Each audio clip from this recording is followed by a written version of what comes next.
La collectivité territoriale de Mayotte est constituée de la Grande Terre, dont l'agglomération principale est Mamoudzou, mais aussi de la Petite Terre, où se situe Dzaoudzi. L'ensemble représente environ 376 km² pour une population de 90 000 habitants. À ce jour, Grande Terre et Petite Terre ne sont que les avatars d'un complexe et vaste système volcanique qui évolue depuis environ 8 millions d'années pour offrir aujourd'hui une côte en dentelle, des îlots à profusion, un vaste lagon et une variété de sols aux tons encore chauds.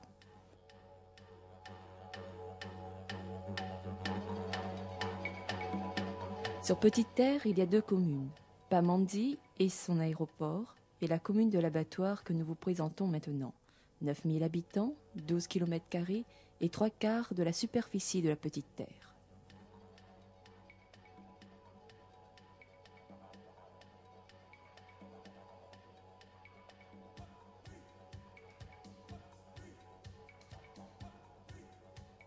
Le lac de cratère de Dzani est tout à la fois un site naturel original et un lieu privilégié dans la tradition historique de la Petite Terre.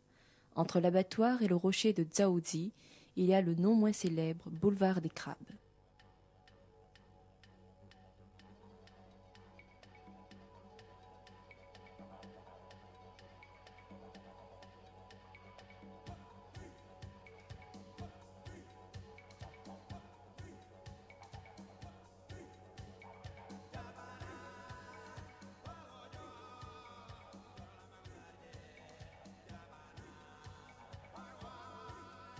Le vieux cimetière chrétien atteste de l'histoire de l'archipel dans ses relations avec l'Europe depuis 1840.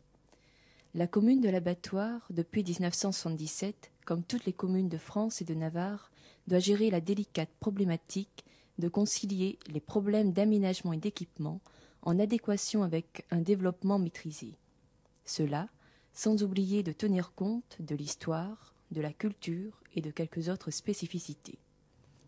C'est ce que nous précise Monsieur le Premier adjoint en lieu et place de Monsieur Mohamed Oumadi, maire de la commune. Au niveau donc des aménagements, puisque ici à l'abattoir, on en avait un quartier en haut là, donc appelé quartier Bambao. Bon, c'était un vieux quartier. Bon, disons auparavant il n'y avait pas ce système donc de cadastre, ce que donc les gens construisaient n'importe comment. Alors il n'y avait pas du tout le moyen, il n'y avait pas d'accès. Donc, de pouvoir circuler dans ce quartier. Bon, nous avons pris l'initiative d'aménager ce quartier. Donc, en ce moment, les travaux sont en cours, parce que donc ça permet un peu de dégager et avoir donc des voies. Et nous voulons faire donc de ce quartier un quartier moderne en ce moment. Donc, bien entendu, il y en aura pas mal de gens qui vont être décasés et tout ça. Et en tout cas, nous espérons que lorsque ces travaux seront donc finis, nous aurons un quartier représentable donc dans la commune. Et au niveau des équipements encore, dans la commune, nous avons pas mal de caniveaux.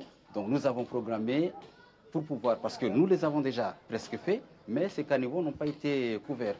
Donc nous avons mis le financement en place. Nous allons tous donc les couvrir.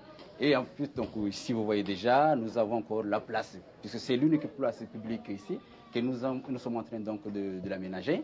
Et nous avons aussi un grand travaux qui nous a énormément coûté, puisque c'est plus donc de 1 million, en fait disons presque 2 millions, sur le stade, puisque c'était un terrain tout simplement. Donc maintenant nous allons clôturer, et c'est en béton, donc c'est-à-dire que nous allons faire exactement comme ce qui a été fait par la collectivité à Mamoudzou.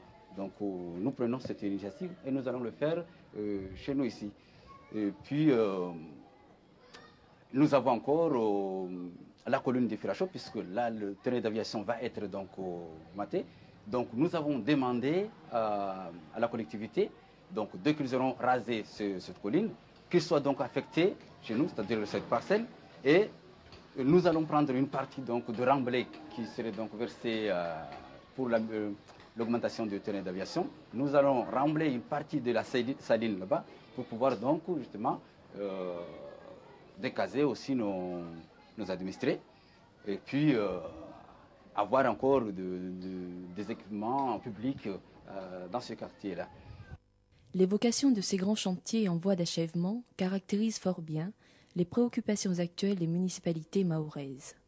En ce sens, l'abattoir Dzaoudzi peut être considéré comme une commune exemplaire et très représentative de Mayotte. Le développement des quartiers passe avant tout par l'aménagement et la mise en place d'une voirie communale bien maîtrisée. En outre, les réseaux divers, électricité, eau potable, eaux usées et téléphones jouent un rôle important dans le passage d'une société traditionnellement rurale à celle d'une agglomération moderne, la deuxième de Mayotte. Il est à noter que c'est une des premières communes